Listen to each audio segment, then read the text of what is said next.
When we did Distilled, we drew crime drama? Crime gangster, I think. I was like, that's stupid. Because like a lot of really bad indie films are like trying to be Goodfellas, and they just don't, they don't stop trying, guys. It doesn't work. Hi, welcome back to the Film Race series. I'm Karen. I'm Brian. And today we're going to be talking about getting your vision ready.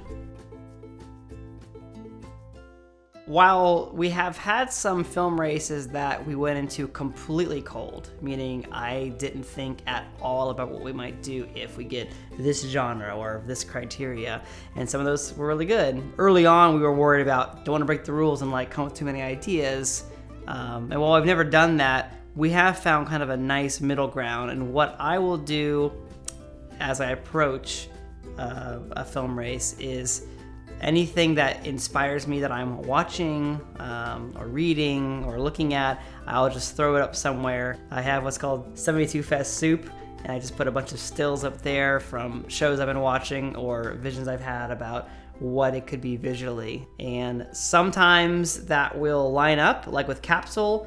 I knew that I wanted to do something with space, but we were also like, the Jobs was the theme that year. If the job doesn't line up, we're not going to do it, but we made it was able to line up. When we made Kill the Monsters, I went into it knowing I wanted to do stop animation monsters, so we went ahead and just made monsters ahead of time, not against the rules, and I was really envisioning like a Peter Jackson style like King Kong epic. We got dark comedy, and that didn't fit a Peter Jackson-esque epic at all.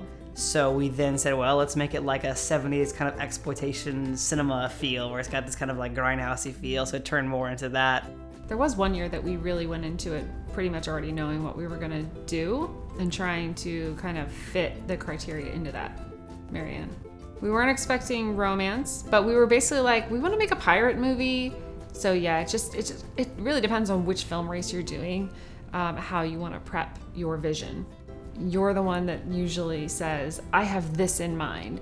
And there's been years when we've kind of fought against you and been like, well, we don't really want to make that, or really questioned your vision a lot of times. And we've just learned over the years that or I guess we've tried to push things through that you didn't have a vision for, you didn't have a clear vision for. Sure.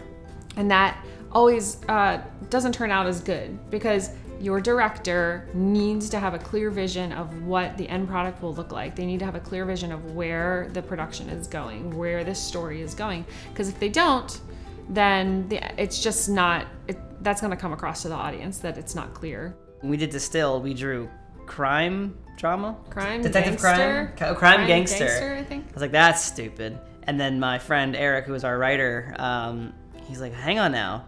It could be something like old-timey. And I had been reading a lot about moonshine, and when he said old-timey and crime, boy, that just exploded in our brains. And I was like, oh man, this is wonderful. And then instantly it's like, how can we build a still in a weekend? And we got and that's where we right figured away. out, like, do we have the resources to do this? And we had Jason Krasnarich, who we were like, well, we have Jason, we can literally build anything.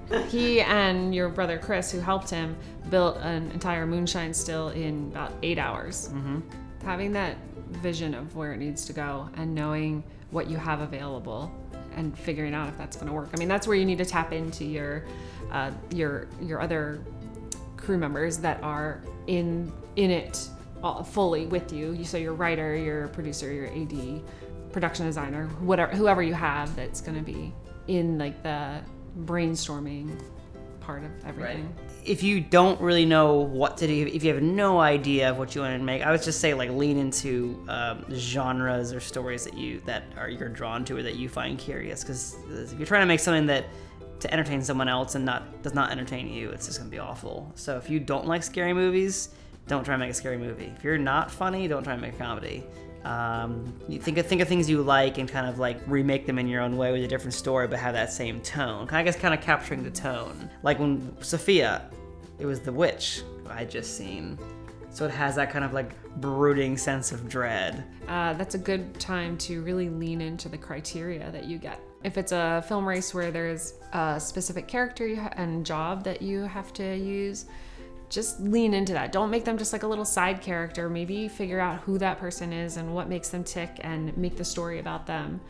that way also it doesn't get forgotten about, and then you have to like suddenly put this character in that you forgot to include. When we got Fear of High Places for the 72 Film Fest, we reached out and found out we had some friends that could do climbing, and so we were like, we have to do a climbing movie. Yeah, it's kind of like as that vision becomes reality, knowing which battles to pick and when to let something go. I guess if you're going to a film race knowing the movie you want to make and you're really excited about it, you should just make a movie in a weekend. Or I guess be ready to not make that movie if it's not going to fit the criteria. You know, if you're really excited about the story, write it, make it, but let the film race be its own thing. Let that process, push you in different directions, because it is a challenge. So this year, something that's really got me excited is I remember that my family has an old suit of like rusty armor in their basement, and maybe we'll use it, maybe we won't. But just these little like snatches of ideas, and trying to cobble them all together into something. All right, well, thanks for watching, everyone, and please like and subscribe. That really does help us out, and we'll see you next time on the Film Race series.